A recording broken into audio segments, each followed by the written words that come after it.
बिस्मिल्लाहिर्रहमानिर्रहीम। अस्सलाम वालेकुम नाज़रीन, आप यूट्यूब चैनल देख रहे हैं। मैं इमरान खान हूँ।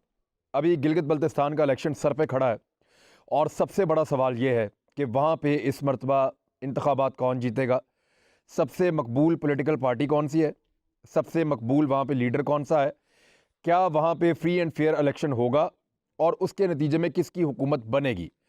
अब ये एक पेशन गोई है, लोग किस तरफ जा सकते हैं इसके बारे में कुछ हतमी तौर पे कहा नहीं जा सकता। कुछ सर्वेज हुए हैं, एक सर्वे मैंने भी किया है, मैं गिलगित बल्तिस्तान में रहकर आया हूँ।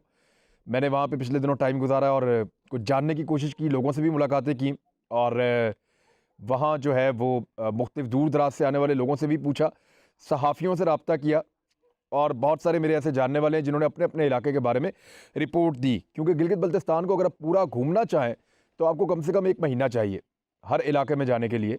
ये बहुत बड़ा इलाका है, तो थोड़े वक्त में जितनी इन्फॉर्मेशन मैं कलेक्ट कर सकता था वो भी, और इसके अलावा जो सर्वेज हुए हैं क्योंकि उनके पास पूरा एक स्ट्रक्चर मौजूद है सर्वे करने वाली कंपनीज़ के पास, वो भी मैं आपके सामने रखता हूँ। तो इस वक्त सूरत हाल ये है कि गिलगित बल्तिस्तान में 15 नवंबर को इलेक्शन होने जा रहा है। चंद दिन के बाद एतवार वाले दिन इलेक्शन होगा और इसकी टोटल 33 नशस्तें हैं, जिनमें से 24 के ऊपर इंतखाब होता है। उन 24 में से 23 पे इंतखाब हो रहा है। एक कैंडिडेट का इंतकाल हो गया था और उसमें जो है वो अभी दोबारा इलेक्शन होगा, लेकिन चंद दिन के बाद होगा, 1 हफ्ते के बाद, यानी 22 नवंबर को वहाँ पे इलेक्शन होगा।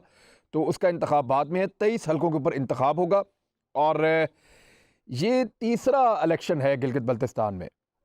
जब इन्होंने गिलगित बल्तिस्तान को नाम दिया, एक स्टेटस दिया, उसके बाद इसकी पहली लेजिस्लेटिव असम्बली बनी। पाकिस्तान पीपल्स पार्टी की वफाक में हुकूमत थी, पीपल्स पार्टी जीत गई, अक्सरियत ले गई और अकेली ने हुकूमत बनाने जितने बंदे या हुकूमत बनाने के लिए जितनी सीटें चाहिए थी वो पीपल्स पार्टी ने अकेले हासिल की और सैयद मेहदी शाह को वज़ीर आला गिलगित बल्तिस्तान बना दिया, जो एक कारकुन था पाकिस्तान पीपल्स पार्टी का। उसके बाद 8 जून 2015 को दूसरा इंतखाब हुआ गिलगित बल्तिस्तान में, दूसरी लेजिस्लेटिव असम्बली बनी और उसमें PMLN क्योंकि वफाक में हुकूमत में थी लिहाजा वो 14 सीटें जीत गई। पाकिस्तान तहरीक इंसाफ 2, JUI 2, इस्लामी तहरीक 2 और मजलिस वहदतुल मुस्लिमीन 2, आज़ाद उम्मीदवार 2 और पीपल्स पार्टी जिसने अपने दौरे हुकूमत में 2009 में गिलगित बल्तिस्तान में हुकूमत बनाई थी, वो रह गई 1 सीट तक महदूद होकर एक टन्योर के बाद। तो ये एक रियलिटी है वहाँ पे गिलगित बल्तिस्तान में कि जिसकी वफाकी हुकूमत हो वही हुकूमत बना लेता है। 2009 में मुस्लिम लीग नून कहीं भी नहीं थी और 2015 में जब उनकी वफाकी हुकूमत थी तो वो सबसे ज़्यादा सीटें ले गए। इसी तरह 2009 में पीपल्स पार्टी जो है उसकी वफाकी हुकूमत थी, वो सबसे ज़्यादा सीटें ले गई और 2015 में वो कहीं भी नहीं थी। अब 2018 में पाकिस्तान तहरीक इंसाफ की हुकूमत आ गई और इंतखाबात हो रहे हैं 2020 में। तो अब तहरीक इंसाफ की हुकूमत है, वहाँ के लोगों का ये रुझान है कि वो हुकूमत को वोट करते हैं। लेकिन इस बारे में बताने से पहले मैं आपको कुछ सर्वेज़ हैं वो बता देता हूँ। 2 बड़े मकबूल सर्वेज़ हुए हैं गिलगित बल्तिस्तान के इंतखाबात के हवाले से और उन्होंने 3-4 बड़े बड़े सवालों के जवाब तलाश करने की कोशिश की है।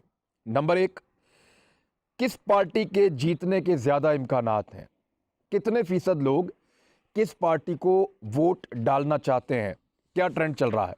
दूसरा सवाल ये जानने की कोशिश की गई कि पॉपुलर लीडर्स कौन से हैं, वो कौन सा लीडर है जो सबसे ज़्यादा गिलगित बल्तिस्तान में पॉपुलर है। इमरान खान है, नवाज शरीफ हैं, बिलावल भुट्टो जरदारी हैं या मरियम नवाज साहिबा हैं।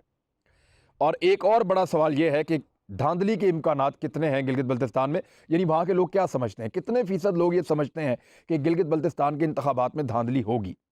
ये सवाल इसलिए भी ज़रूरी था कि इस वक्त जो अपोजिशन की दोनों बड़ी जमातें वहाँ पे इंतखाबात में हिस्सा ले रही हैं, JUI FV, वो सब रोज़ ये कहते हैं कि यहाँ धांधली होगी और धांधली अगर ना हुई तो हम जीत जाएंगे और अगर धांधली हुई तो PTI जीत जाएगी, हुकूमत जीत जाएगी।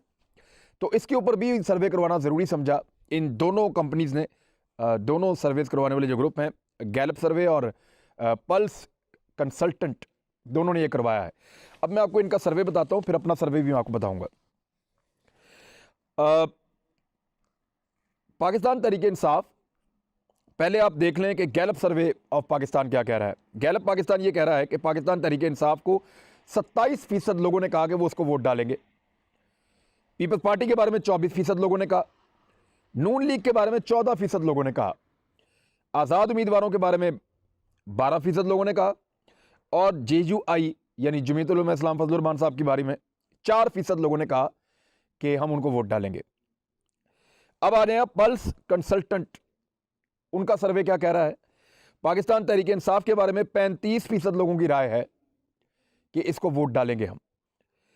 पाकिस्तान पीपल्स पार्टी के बारे में 26% लोगों की राय है कि इनको वोट डालेंगे हम। नून लीग के बारे में 14% लोगों की राय है कि इनको वोट डालेंगे, जबकि आज़ाद उम्मीदवारों के बारे में 12% लोगों की राय है कि इनको वोट डालेंगे। और जमीयत उलमा इस्लाम फजलुर रहमान ग्रुप के बारे में ये वाला सर्वे भी कह रहा है कि सिर्फ 4% लोग फजलुर रहमान साहब को वोट डालने जा रहे हैं। तो फजलुर रहमान साहब के जीतने के इम्कानात निश्ता, उनका बहुत मुश्किल है, वो शायद ना जीत पाएँ, लेकिन वो धांधली का ज़रूर कहेंगे अगर वो हार गए, क्योंकि उनका ट्रैक रिकॉर्ड यही कहता है। अब आ जाए पॉपुलर लीडर कौन है गिलगित बल्तिस्तान में। ये परसेंटेज के अंदर इसका जवाब है, बहुत सारे लोगों ने अपनी राय दी है। पहले हम देख लेते हैं गैलप सर्वे के मुताबिक। गैलप सर्वे ये कह रहा है कि 42% लोग ये कहते हैं कि इमरान खान सबसे पॉपुलर और बेहतर लीडर है। गिलगित बल्तिस्तान के 42% लोग ये कह रहे हैं। बिलावल भुट्टो जरदारी के बारे में दूसरा नंबर उनका आया, और लोग 17% लोग ये कह रहे हैं, यानी आधे से भी कम, 17% लोग ये कह रहे हैं कि बिलावल एक बेहतर लीडर है। नवाज शरीफ के बारे में 15% लोग कह रहे हैं कि वो बेहतर लीडर है। मरियम नवाज के बारे में 3% लोग कह रहे हैं कि वो बेहतर लीडर है, और मौलाना फजलुर रहमान साहब के बारे में 1% से भी कम है, लिहाजा उनका परसेंटेज में आया ही नहीं। अब आ जाए आप पल्स कंसल्टेंट का जो सर्वे है, उसके मुताबिक Imran Khan 41% popularity, Bilawal 23% popularity, Nawaz Sharif 16% popularity, Maryam Nawaz और फजलुर रहमान साहब की कोई पॉपुलैरिटी नहीं है। ये दोनों सर्वेज करने वाली जो कंपनीज हैं या ग्रुप्स हैं, उन्होंने ये भी पता किया कि इनमें से लोगों की कितनी तादाद गिलगित बल्तिस्तान में ये सोचती है कि धांधली होगी। जो पल्स कंसल्टेंट है, उनके सर्वे के मुताबिक 20% लोगों को लगता है कि गिलगित बल्तिस्तान के इलेक्शन में धांधली होगी, और 80% लोग इससे मुख्तलिफ सोचते हैं। 20% लोगों को, यानी बहुत यकीन दिलाया अपोजिशन ने धांधली का, लेकिन इसके बावजूद सिर्फ 20% लोगों को इस बात पे यकीन आया कि धांधली होगी। ज़्यादा लोगों को ये लगता है कि गिलगित बल्तिस्तान के इंतखाबात में धांधली नहीं होगी। गैलप सर्वे के मुताबिक 11% लोगों को लगता है कि इंतखाबात में धांधली होगी, जबकि 89% 99% लोगों को ये लगता है कि गिलगित बल्तिस्तान में धांधली नहीं होगी, यानी उनकी राय मुख्तलिफ है। धांधली नहीं होगी ये तो वो नहीं कह रहे, लेकिन ये कह रहे हैं कि 11% लोग कह रहे हैं कि धांधली होगी, बाकी इस राय से इत्तेफाक नहीं करते। बड़े मसाइल कौन से हैं, ये बड़ा इंपॉर्टेंट है। गिलगित बल्तिस्तान के जो बड़े मसाइल हैं, तो बहुत दूर दराज का इलाका है और हर जगह पे सेहत की प्रॉपर सहूलियात मौजूद नहीं है। उनको सेहत की बेहतर सहूलियात चाहिए, अपने इलाकों के करीब चाहिए। इंफ्रास्ट्रक्चर, उनके रास्तों का बड़ा मसला है।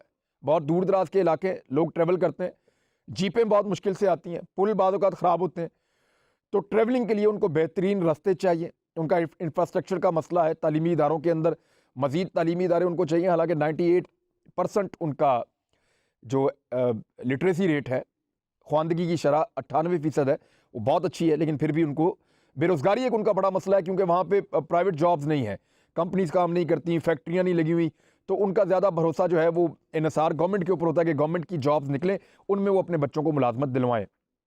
तो प्राइवेट जॉब्स नहीं है और कारोबार लोगों को करने पड़ते हैं, तो बेरोज़गारी भी उनका एक बड़ा मसला है। बिजली की किल्लत का एक मामला है, और बिजली का मामला जो है उनका हल होना चाहिए। बहुत ज़्यादा बिजली तो वो इस्तेमाल नहीं करते, लेकिन उनके पास वाटर रिसोर्सेज बहुत अच्छे हैं और बड़ी अच्छी बिजली वो पैदा कर सकते हैं। अगर गवर्नमेंट इस तरफ तवज्जो दे तो उनका ये आम तरीन मसला सोलर के ज़रिए से भी, क्योंकि वहाँ धूप बड़ी ज़बरदस्त शानदार चमकती है, इवन वहाँ पे सोलर के ज़रिए से, वहाँ जो हाइड्रल है उसके ज़रिए से पानी के बड़े ज़खायर हैं, वहाँ बिजली पैदा की जा सकती है लोगों के लिए मकामी सतह पे, और इस पे तवज्जो देना होगी गवर्नमेंट ऑफ पाकिस्तान को। ये उनके बड़े मसाइल हैं। अब जब मैंने वहाँ पे विज़िट किया और सर्वे किया, तो मैंने इसको ट्वीट भी कर दिया था, मेरे ट्विटर के ऊपर वो पड़ा हुआ है जो ट्वीट मैंने किया था। मुझे ऐसा लगता है कि पाकिस्तान तहरीक इंसाफ को ज़्यादा लोग वोट देंगे। उसकी वजह ये है, वजह ये देखें, पाकिस्तान तहरीक इंसाफ के दौर में महंगाई बड़ी है, बेरोज़गारी बड़ी है, उसके पीछे कोरोना की वजह भी है, लोग टैक्स नहीं दे रहे, इमरान खान साहब की माशी पॉलिसियों ने उनको डैमेज किया है, और कुछ उनके खान साहब के साथियों ने उनको डैमेज किया है, लेकिन इसके बावजूद यही बुराइयां सारी की सारी पीपल्स पार्टी के साथ भी थी और ऐसी कमोबेश बुराइयां जो हैं वो नून लीग के साथ भी थी। लेकिन इसके बावजूद अपने अपने अदवार में वो दोनों जीत गए थे। लेकिन इमरान खान बतौर लीडर ज़्यादा पॉपुलर है और उनकी अपनी ज़ात के ऊपर उस तरह के एलिगेशन, इल्ज़ामात या उस तरह उंगलियां नहीं उठाई जाती जैसे बाकी दोनों जमातों की क़यादतों के ऊपर उठाई जाती हैं। लिहाजा पाकिस्तान तहरीक इंसाफ के लिए कोई वजह नहीं है कि वो वहाँ से इंतखाबात ना जीते। वो इंतखाबात जीत जाएंगे मेरे सर्वे के मुताबिक, क्योंकि लोग वहाँ पे हुकूमत को वोट डालना चाहते हैं। वो अपोजिशन को वोट डालकर अगले 5 साल उनसे ये नहीं सुनना चाहते कि हम तो इक़्तिदार में ही नहीं है, हमारे पास इक़्तिदार होता तो हम सड़क बनाते, इक़्तिदार होता तो हम बिजली लाते, इक़्तिदार होता तो हम फंड्स देते, इक़्तिदार होता तो हम आपको इंडस्ट्री देते, इक़्तिदार होता तो यहाँ पे फ़लाँ चीज़ें लेकर आते, सियाहत लेकर आते, पॉलिसीज़ बनाते। तो अपोजिशन के पास ये बहाना होगा इक़्तिदार में आने के बावजूद कि हमारे पास वफाकी हुकूमत नहीं है, लिहाजा हम आपकी मदद नहीं कर सकते। और वहाँ के लोग इस बात को अच्छी तरह समझते हैं कि वफाकी हुकूमत ही उनकी मदद कर सकती है, लिहाजा जिसकी भी वफाकी हुकूमत होती है वो उसी को अक्सरियत के साथ जताते हैं और बाकी पार्टीज़ को घास नहीं डालते। वो पढ़े लिखे हैं, समझदार हैं, इज्तिमाई तौर पर अपने फ़ायदे का फ़ैसला करते हैं। तो गिलगित बल्तिस्तान जो है वो ज़्यादा पाकिस्तान तहरीक इंसाफ को वोट डाल रहा है। दूसरी जो मैंने मकबूल तरीन जमात वहाँ पे देखी वो मैंने पाकिस्तान पीपल्स पार्टी देखी। मुझे ऐसा लगा कि पाकिस्तान पीपल्स पार्टी और बिलावल भुट्टो जरदारी की वहाँ मेहनत की वजह से वहाँ के लोगों में इनकी मकबूलियत है। और दूसरी बात यह है कि जुल्फ़िकार अली भुट्टो साहब और बेनज़ीर भुट्टो साहबा के जो एहसानात थे उनको ये लोग भूले नहीं। इनकी मेमोरी बहुत अच्छी है, ये जल्दी भूलते नहीं हैं बाकी पाकिस्तान की तरह, और शरह ख्वानदगी भी अच्छी है। तो इस वजह से ये बिलावल भुट्टो जरदारी साहब, बेनज़ीर भुट्टो साहबा के एहसानमंद है और जो कुछ इनको सब्सिडीज़ मिली उनके अदवार में भुट्टो साहब ने इनका स्टेटस तब्दील किया, फिर जरदारी साहब के दौर में इनको गिलगित बल्तिस्तान का नाम मिला। तो इस वजह से ये पीपल्स पार्टी के मशकूर हैं और बिलावल भुट्टो जरदारी की जो कैंपेन है वो इनको और ज़्यादा बूस्टअप कर रही है। तो दूसरी मकबूल पार्टी, और सर्वेज़ में भी यही आया। ये सर्वेज़ आने से पहले मैंने ट्वीट किया था, उसको आप देख लें, उसमें मुझे ऐसा लग रहा था और वही मैंने ट्वीट किया था कि ज़्यादा तगड़ी होगी पाकिस्तान पीपल्स पार्टी। PMLN के बारे में मुझे अभी कन्फ्यूजन है, मुझे ऐसा लगता है कि वो ज़्यादा सीटें नहीं जीत पाएंगे। उनको जलसों में लोग आएंगे, उनको वोट भी पड़ेंगे, लेकिन वो उन वोटों को सीटों के अंदर कन्वर्ट नहीं कर पाएंगे। यानी वोट पड़े, कहीं किसी जगह दूसरे नंबर पे होंगे, किसी जगह तीसरे नंबर पे होंगे। वो एक ज़्यादा वोट लेने वाली पार्टी ज़रूर होगी, लेकिन उनके पास सीटें ज़्यादा नहीं होंगी। यानी मैं अगर बहुत भी तखमीना लगाऊं तो 2-3 सीटों से ऊपर वो कभी नहीं जा सकेंगे। PMLN, पीपल्स पार्टी इससे आगे जाएगी, PTI उससे भी आगे जाएगी। हाँ, आज़ाद उम्मीदवार जो हैं वो जीतने की उम्मीद है और हो सकता है कि आज़ाद उम्मीदवार PMLN से ज़्यादा सीटें ले जाएं, क्योंकि 2 तो आज़ाद उम्मीदवार पाकिस्तान तहरीक इंसाफ ने अपने खड़े किए हुए हैं कि उनकी उस इलाके में PTI को वोट डालना कोई प्रॉब्लम आ रहा था और बीच में कोई उनकी पार्टी के अंदर कोई प्रॉब्लम था, उसकी वजह से उन्होंने कहा कि नहीं, हम ये बंदा ये सीट छोड़ देते हैं, आज़ाद उम्मीदवार को देते हैं, वो वहाँ से जीत जाए, आके हमारे साथ शामिल हो जाए इलेक्शन के बाद। तो वो आज़ाद उम्मीदवार भी बड़े तगड़े हैं। गज़र से हमने सुना आज़ाद उम्मीदवार जीत जाएंगे, कुछ जो है स्कर्दू के इलाकों से आज़ाद उम्मीदवारों की खबरें आ रही हैं। तो आज़ाद उम्मीदवारों की सीटें निस्बतन ज़्यादा होंगी, PMLN से भी मुझे ऐसा लगता है ज़्यादा होंगी, लेकिन पीपल्स पार्टी से शायद कम होंगी। ये सारा कुछ जो मैंने आपको बताया ये मेरा सर्वे है। इसी तरह जैसे गैलप वालों ने किया है, इसी तरह जैसे पल्स कंसल्टेंट वालों ने किया है। ये चीज़ें हतमी नहीं होती, लेकिन कमोबेश ऐसा ही नतीजा आएगा। अब सर्वेज ये कह रहे हैं, मीडिया ये कह रहा है, वहाँ के सहाफ़ियों से मैंने बात की, वो भी ये कह रहे हैं। कुछ सहाफ़ी कट्टर पाकिस्तान पीपल्स पार्टी के थे, कुछ सहाफ़ी PMLN के थे, कुछ PTI के थे, लेकिन उन सबका कंसेंसस था, वो सारे के सारे इस बात पे मुत्तफिक थे कि हुकूमत वक्त क्योंकि PTI के पास है तो ये PTI की यहाँ पे हुकूमत बन जाएगी, लेकिन धांधली का रोना तो होगा। अब एक चीज़ है सिर्फ जहाँ पे ये काया पलट सकती है, अगर तो पीपल्स पार्टी को PDM से अलग करने के लिए तोहफे के तौर पे गिलगित बल्तिस्तान दे दिया जाए तो मैं कुछ नहीं कह सकता। अदरवाइज़ नताइज उसी तरह होंगे जैसे ये सर्वेस कह रहे हैं या जैसे मेरा एक बड़ा मामूली सा सर्वे है वो कह रहा है। मैं अपना ट्वीट भी आपको दिखा चुका हूँ, मैं उसमें काफ़ी दिन पहले ये बात कर चुका हूँ, संडे वाले दिन मैंने ये बात की थी। ये सर्वेज अब आए। अब तक के लिए इतना ही, अपना ख्याल रखिएगा, अपने चैनल का भी। अल्लाह हाफ़िज़।